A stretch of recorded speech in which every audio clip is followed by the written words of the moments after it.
Hi, good afternoon, everybody. Come on. Good afternoon, everybody. Thank you. I was going to say Ouija, but you're not Ouija. Yesterday she said good afternoon. Anyway. And hello and welcome. No, it's 2:46. Not evening. Okay, so we continue to pray for the people of Florida and those along the southeast coast that are being impacted by Tropical Storm Debbie, including those who have tragically lost their lives.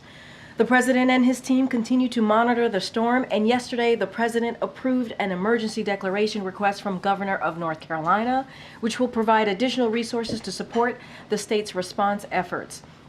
This is in addition to emergency declaration requests the president has already approved from the governors of Florida, South Carolina, and Georgia. The Biden-Harris administration remains in close touch with officials from affected states, and FEMA has over 600 staff in the region to assist as needed. FEMA's National Response Coordination Center here in Washington and their Regional Response Coordination Center in Atlanta remain activated to further support the local response and coordinate federal efforts. Additionally, personnel from the DoD, HHS, U.S. Army Corps of Engineers, and U.S. Coast Guards have deployed and are prepared to support as well. I want to remind people out there that this storm isn't over yet, so we continue to urge everyone in its path to remain cautious, heed the warnings of local officials, and visit ready.gov, again, ready.gov, for tips on how to stay safe. And just a few more things that I want to add here. Today, the president recorded a sit-down interview with Bob Costa for CBS Sunday Morning. The full interview will air this Sunday, August 11th. Tomorrow, the president will call the governor of Hawaii and mayor of Maui County to commemorate the one-year anniversary of the tragic Maui wildfires and those who lost their lives. Highlight the progress that has been made to date and underscore the administration's continued support to ensure the long-term recovery of survivors and impacted communities. And tomorrow afternoon, the president will welcome the Texas Rangers to the White House to celebrate their 2023 World Series championship season. We will keep you posted on additional engagements in the days ahead. Finally, this is great. This is great news. Sung Min, I know this is your last briefing before you head out to maternity leave, so sorry, hopefully she's like on her smartphone, but we wanted to congratulate you. This is coming from the press team, all of us. We wanted to congratulate you and wish you well. This is exciting time, and obviously congratulations to you and your growing family. Anyway, and with that, two topics, if I may. I like to throw you guys off from time to time.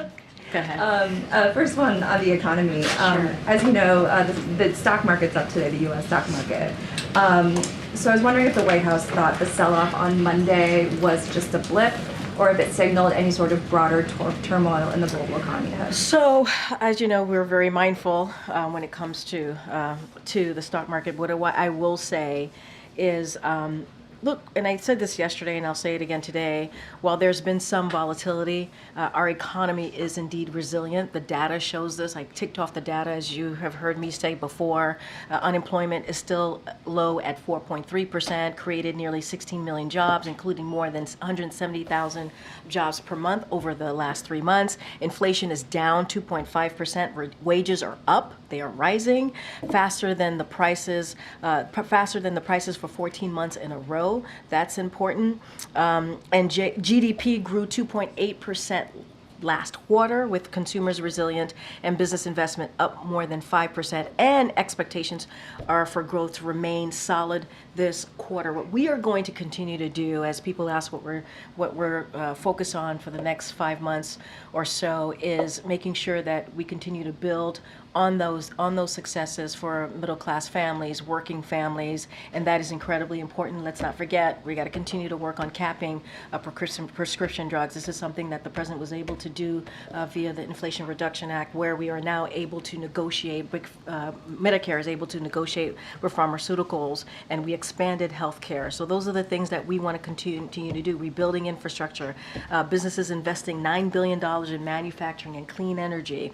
Those are the things that we want to focus on, taking on price gouging.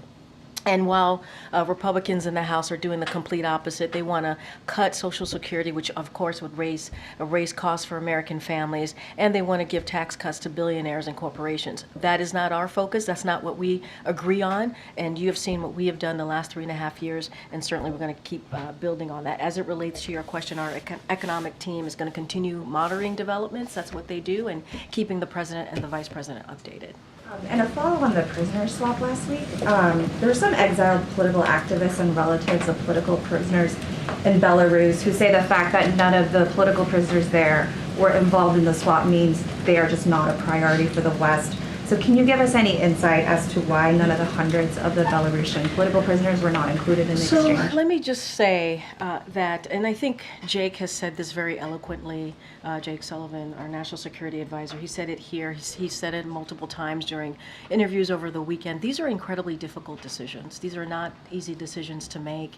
And, you know, this is a president that values human life, right? That values American citizens. And he has said from the beginning of this administration, and he has shown to get home innocent, wrongfully detained Americans back home to their loved ones, to their families. And you have seen this. I think, as you know, some folks might say, you've seen the receipts in delivering on that. And the work continues. The work continues. His team, the National Security Council, Jake Sullivan and his team, State Department will continue to do everything that we can to bring home innocent Americans, wrongfully detained Americans. That continues to be a priority for this administration. And I can't speak to every case, but what I can speak to is the commitment from this administration that you have seen over and over and over again. It is not easy. This is not easy. We know what families are going through. We know how they're feeling. We know that they're missing their loved ones. And so we're going to continue to do that work. We're going to continue to do that work. Does the president feel like it's time for the Federal Reserve to cut interest rates to sort of boost the economy? As you know, we believe that the Federal Reserve have the right and should have their independence. Unlike the last administration, we believe in the independence of the Federal Reserve. We have been consistent with that. We continue to do that.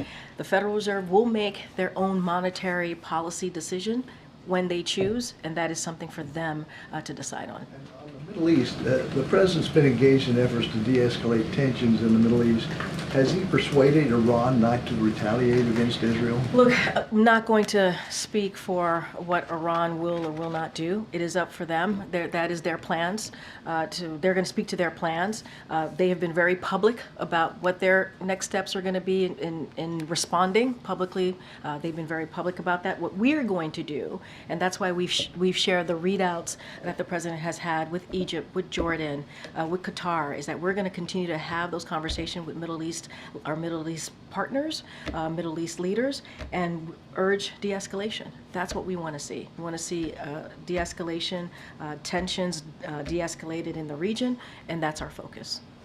Good. Yeah, thanks, Joey. Karine. Yeah, thanks, I know Karine. last time. Yeah. Did President Biden watch last night's rally with Kamala Harris debuting her VP pick, Tim Walz? What was her impressions on that rally? His impressions, you mean? His impressions. Okay. Well, look, I don't have anything to share on if the president watched or not. Look, I shared yesterday that the president spoke to Governor Walz yesterday and congratulated him. I think we shared that. Spoke to the Vice President Kamala Harris before the announcement was made. And so we've been very clear, and I think he put out a statement, and not I think he did put out a statement talking about how it was a great decision, going to be really mindful, right, because I don't want to, there's a Hatch Act situation, but what I will say is just reiterate what the president said, is that he thought it was a great decision. He's known Governor Walz for more than 2 decades. This is someone who enlisted to serve his country at the age of 17, served in the Army National Guard for 24 years, was a high school football coach, was a teacher, served in Congress. Obviously now he's governor. This is someone who cares about working people, who cares about American lives. He grew up on a farm in the Midwest. And so his values is something that the president has always been impressed by. They have worked together on really key important issues that matter to the American people. And I think, if you go back to read his statement, you'll see exactly how the president feels about the vice president picking Governor Walz. Get Dan. Thanks, Karine. What's the president's thinking about the bordering incursion that Ukraine is currently making into Russia? Has he got any concerns that could sort of So make look, the situation? I can say this is that we are going to, obviously we've seen the reportings, obviously, so we're going to reach out to the Ukrainian military to learn more about their objectives. As far as the specifics on that, I would refer you to the Ukrainians to speak about their own military operations. That's where I would refer you to. But we are, generally speaking, as you know, we have been supportive of Ukraine as they are defending themselves against Russia's aggression. We think that is obviously important to do as we talk about democracy and freedom, and so we're going to continue to do that. And they are going to take actions, right? Common sense actions to certainly to protect themselves from these attacks. But as for the specific operation, we're going to reach out to them to see what their objective is and continue to stay focused. We are going to continue to stay focused on making sure they have what they need to defend themselves against Russia's aggression. Okay. Thank you, Karine. You mentioned that you've seen the reports. I'm curious, was the White House made aware prior to? No. Okay. Is there any feeling that if there is evidence of U.S. supplied weapons or munitions being used in this attack, could it lead to further escalation? I'm just not going to get into hypotheticals. Let us do our outreach to the Ukrainian military. I just don't have anything beyond that. We have to remember that obviously in this region that there's Russian troops there. They are in a region of Russia, and they're in that region attacking Ukraine. And so we can't forget that, but our policies, House policy has not changed. We're going to continue certainly to support Ukraine as they continue to defend themselves. One pivot, if I may, Sure. the campaign trail. Today, Senator J.D. Vance has accused Governor Walz of stolen valor. Obviously, military service is something that's very deeply personal to the president, given the service of his son. I'm curious, how is he reacting to these statements? So look, any specific attacks or comments, I would have to refer you to the campaign. I think when I was answering your colleague Joey's question about Governor Walz, I laid out, and you all have seen his bio, right? This is someone who enlisted at 17 years old to serve his country. He was part of the Army National Guard for 24 years.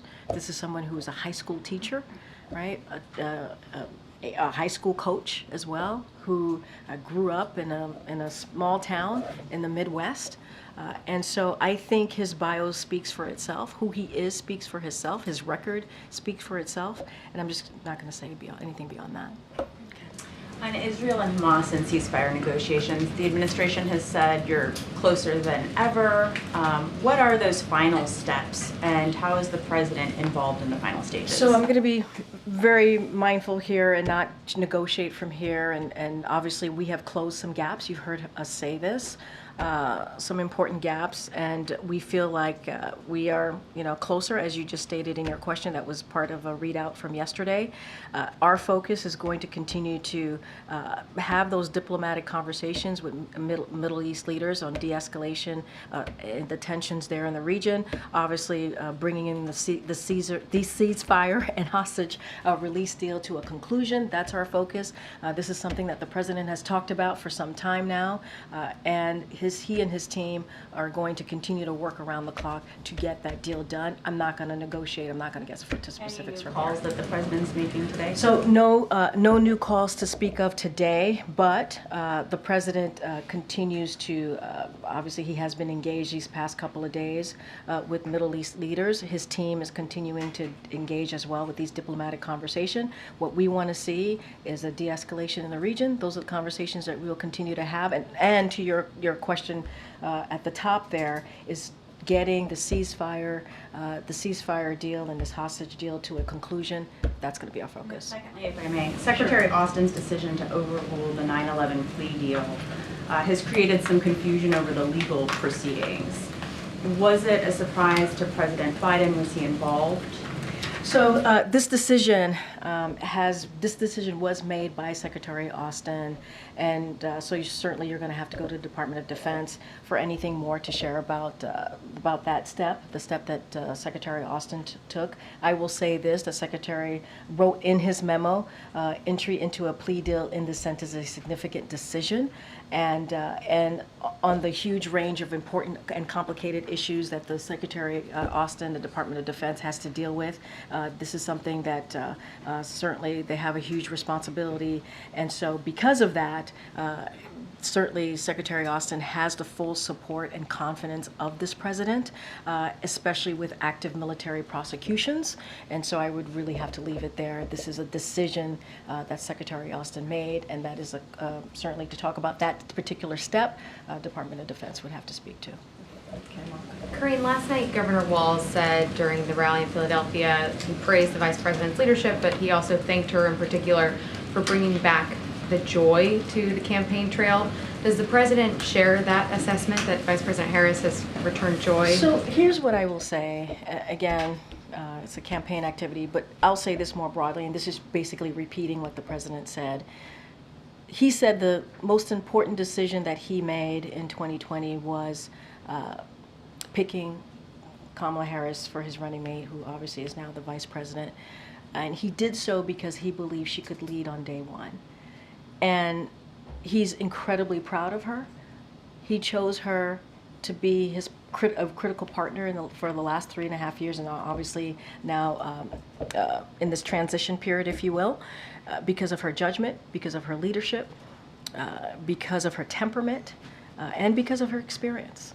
And so what he has seen what we've all watched and experienced these past couple of weeks is exactly what he was hoping for.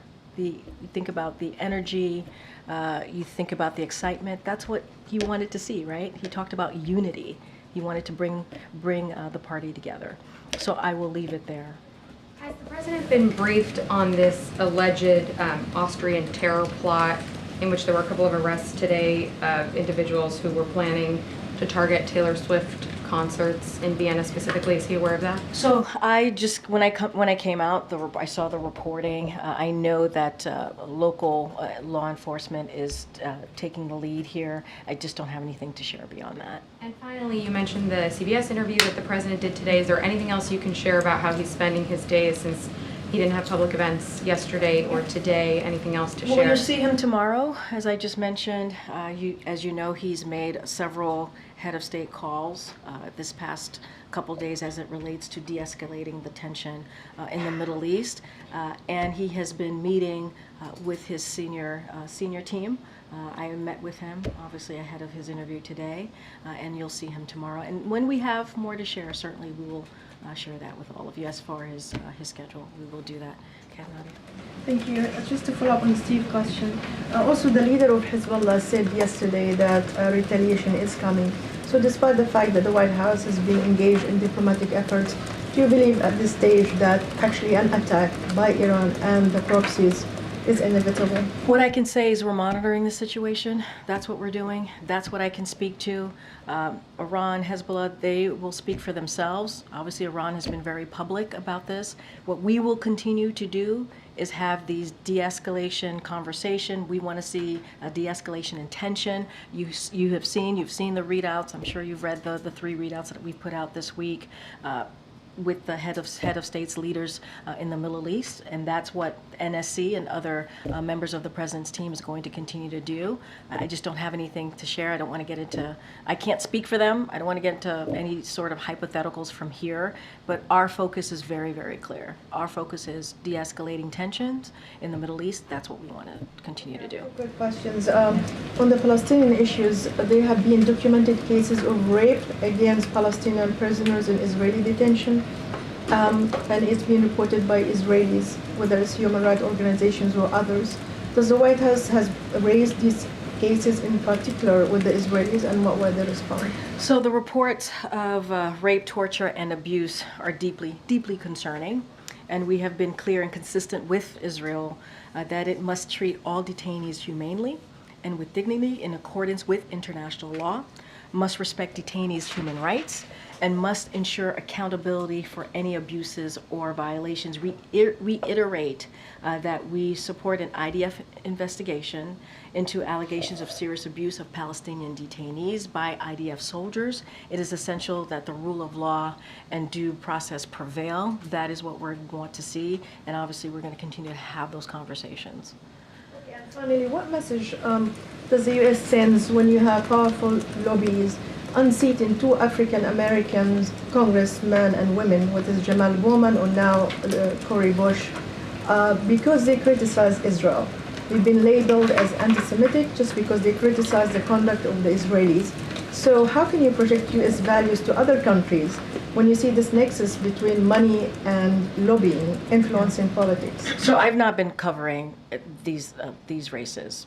And I can't speak to what has been happening on the ground. It's not something that I'm going to speak to. What I can say is, more broadly, just as we do speak to when there is a primary election, we congratulate the winners of yesterday's primary elections. That's what we're going to do, and we want to be able to work on behalf of the American people with future congressional members, and that's what I can speak to, and that's where I'll stay. Thank you, Karine. You mentioned the CBS interview that will be airing this weekend. What was the impetus for the president to decide to sit for that interview?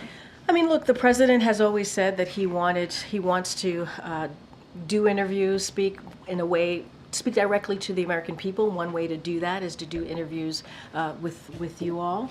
And so that is something that he wanted to do, a sit-down interview. I'm not going to get into the specifics. You guys will see. They will promote, obviously, CBS will promote. He's wanting to get across? I mean, look, the message for this president has always been the same, right? Which is he's going to do everything that he can to deliver for the American people, to work on issues that they care about, whether it's the economy, whether it's about freedom and democracy, whether it's about making sure that we lower costs. Those are things that the president is always very clear about. I'm not going to get ahead of the interview. He did an interview. He was happy to do it. And I think, stay tuned. You all will see what his message is and what the interview was all about. But, we're hoping, obviously, he'll continue to talk and take questions from you all in the next 5 months. During that time, how is he thinking about using his executive authority to achieve anything left on his to-do list? And appreciate the question. I'm not going to get ahead of the president on any potential executive actions that he might take on any important issue that matters to the American people. What I can say is he wants to build on the historic record that he has been able to lay out and deliver for the American people. That's his focus. I'm not going to get ahead of the president. Has he spoken to Vice President Harris after last night's rally? They definitely spoke, as we mentioned yesterday from here. The vice president called the president ahead of the announcement of her running mate, so they had a conversation. They speak regularly. They are partners in this, as you know, and have a close relationship. I just don't have anything to read out outside of that. Has the president spoken yet to any of the U.S. service members who were injured this week overseas by Iranian proxies? Don't have any conversations to speak of but from the president. What I can say, just to give you all a little bit of an update, of the 7 U.S. personnel injured during the attack, 2 personnel have been returned to duty, 2 personnel are recovering locally, and 3 personnel have been evacuated for further treatment and remain in stable condition. Obviously, we wish them all a speedy recovery. If there is a call to speak to, we certainly will let you know. I ask that because you're saying that the president is very busy every single day, obviously in the Oval Office and within the walls of the White House. And I know you're taking things day by day here, but can you give the American people maybe an expectation of how much or how little we expect to see the president out and about? Let's just get back to the service members for a second. Sure. Obviously, we are wishing them a speedy recovery. They were injured, and so we have to give them some space and opportunity to get better, to get that treatment that they need. As the president, he's also the commander-in-chief, as you know, and he takes that incredibly seriously. So I just wanted to make sure, that I had a second to go back to that. As it relates to the president's schedule, public schedule, because I think that's what you're really asking me about, what his public schedule will look like. You'll see him tomorrow. There will be more opportunities. We have 5 months left here. There'll be plenty of opportunities, obviously, to see the president. And certainly when we have events, public events to share and travel to share, as we normally do, we will do just that. Go ahead, Josh. No, go ahead, Josh. Has he decided on how long he'll go to the DNC for? How long? We're still working that out. And once we have more information, obviously, we'll work that through. Has he spoken with the vice president about how he can best support her? In other words, is he giving her this moment, for lack of a better phrase, by just doing more private events than public ones? So, look, I think what you can expect is the president is going to be as supportive as he can to the vice president. I got to be mindful because a lot of this, obviously, that we're talking about is campaign activity. And they talk regularly. They talk frequently. So I'm probably just going to leave it there and not get too much into their private conversations. The president made this decision because he thought it was the right decision on behalf of this country. He thought it was the right decision to make in this moment. And he's very proud of that decision. He's very proud of the vice president. And he believes, again, as I stated before, that when he selected her in 2020 to be his running mate, it was the right decision at that time.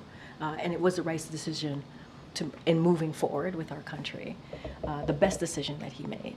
And he's incredibly proud of her. He believes she has the experience, the judgment, the temperament to do the job. And I think that's what we're seeing right now. As a more minor point on a different subject, is there any update you can share about the proposed purchase of U.S. steel by Nippon Steel, Japanese company? I know that's something that you care about a lot, Josh. For quite a while. CFIUS 8 Review. months, something like that. CFIUS Review, my favorite acronym. Don't have anything to share. As you know, CFIUS is independent, and they're going to make their decision when they're The ready. administration's position, you're waiting on that? It's under review. That's what I can do now. Thank you. When the president dropped out of the race a couple weeks ago, you talked about how it presented an opportunity, more time to perhaps pursue different priorities now that he's not running for re-election. Have you all come up with a list of what that's going to look like? Any top to-do items that he wants to get done now that he has a little bit more time? So, look, we certainly will have more to share on that. What I can say is that, as you know, and you've heard me talk about this, the president was able to pass some in a bipartisan way and some with only Democrats only, right? If you think about the Inflation Reduction Act, if you think about CHIPS and Science Act, which is done in bipartisan way, obviously, bipartisan infrastructure legislation, the American Rescue Plan. Those are important piece of legislation that has allowed him to build an economy, rebuild an economy that's the strongest, a leading economy that's the strongest in the world, really deal with healthcare, lowering costs for Americans, whether it's healthcare, energy, prescription drugs, you name it. He has been able to do that work.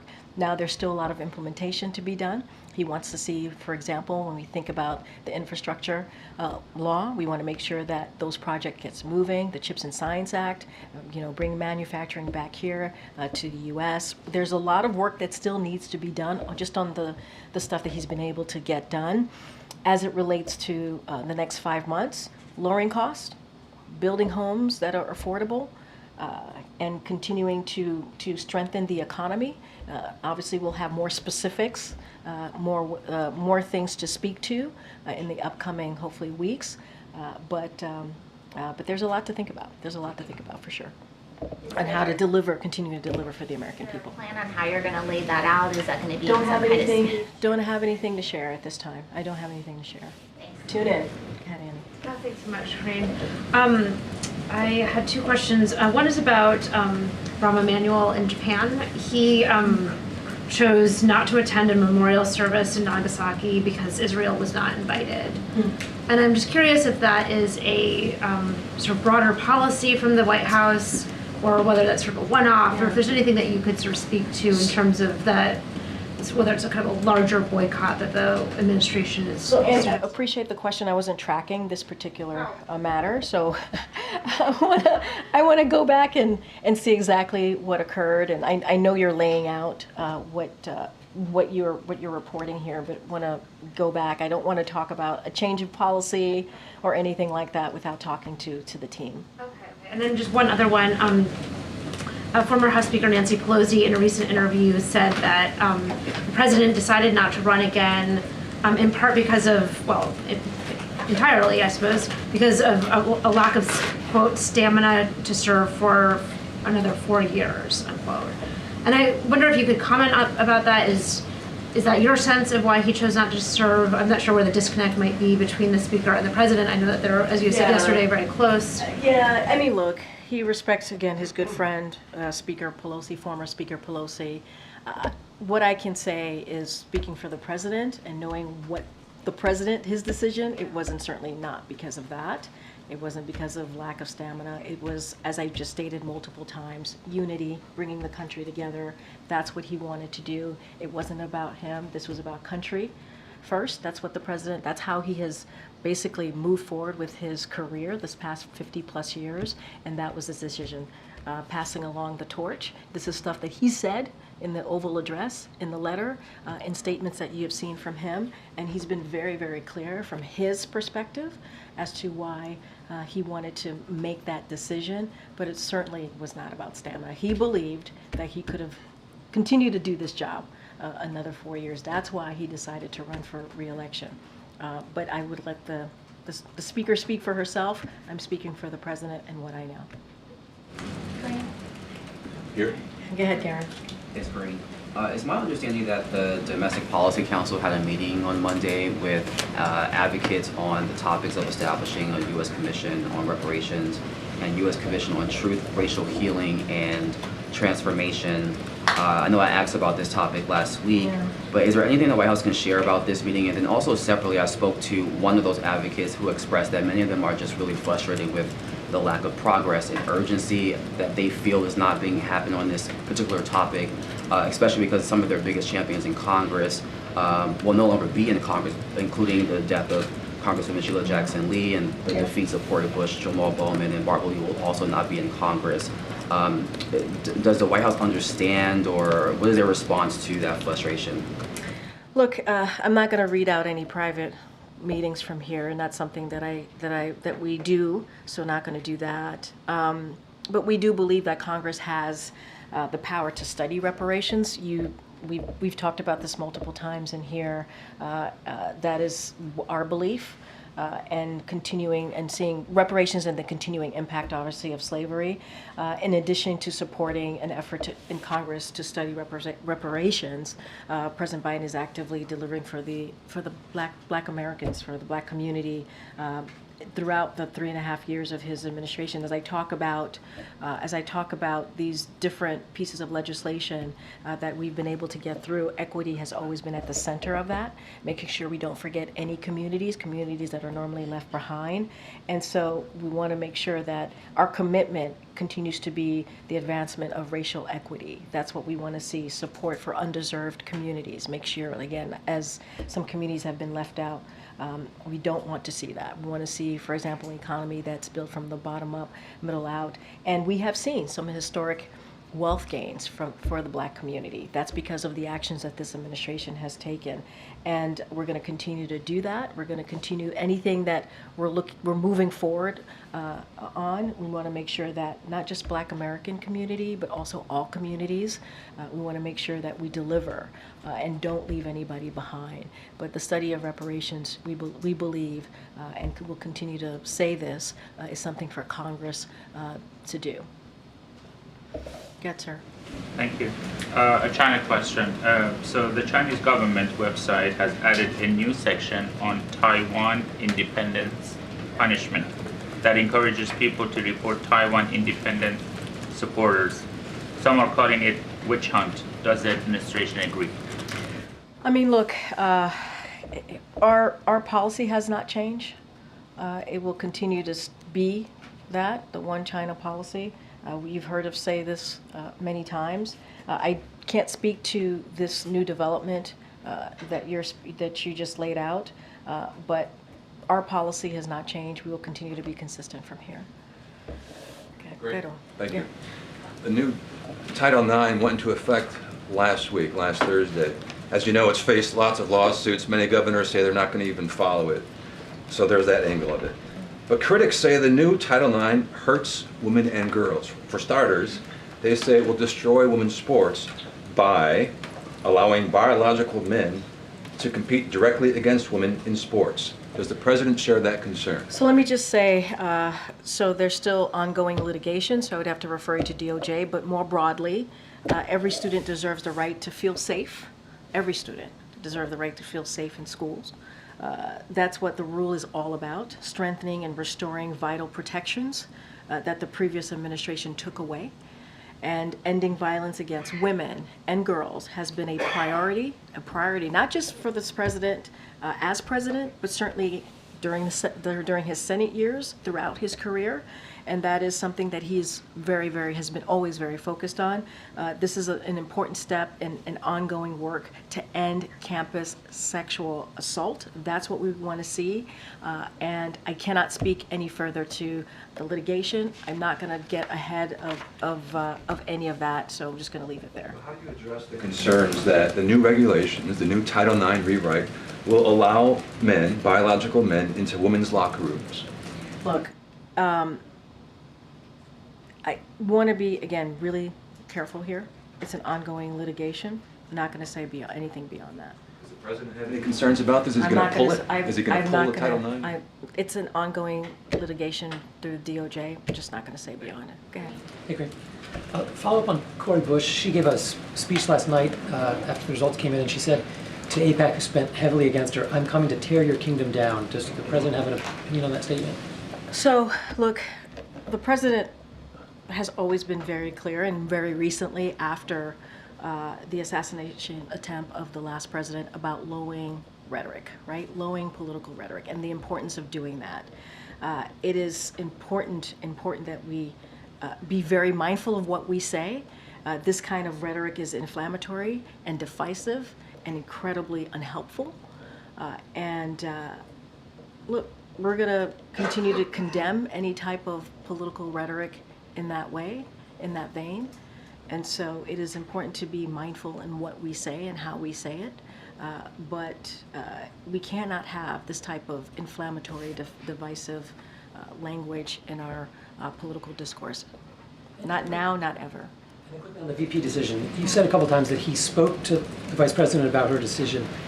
I don't expect you to say what he counseled her on, but did he give her advice? I appreciate that, thank you. But did he say who he thought she ought to name as her vice president? So what I can say is, and he said this himself, that he had talked to her, I think like over a week ago when he was asked about this particular VP decision.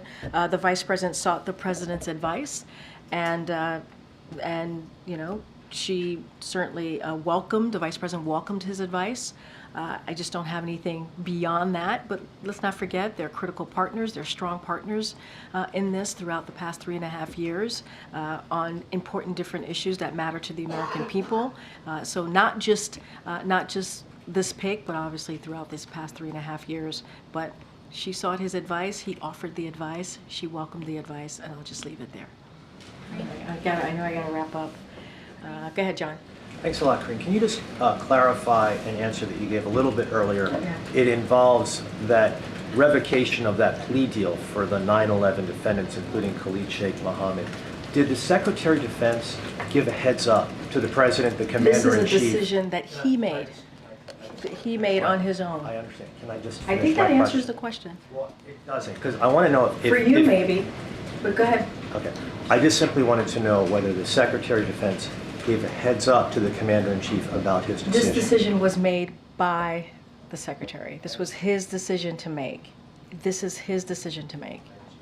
This was his decision to make. This is not something that we are involved in. The President, what I can say is the President has the full confidence of the Secretary. It was his decision to make. I'm not doubting whether he has confidence or not in the Secretary of Defense. Just simply wanted to know, but I'll move on.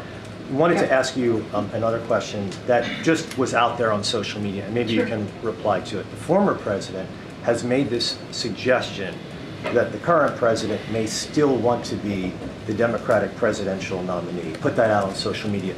Does the president, I see your reaction, that's why I want to ask you this, does the president in any way lament his decision to drop out of the race? The president is proud of his decision.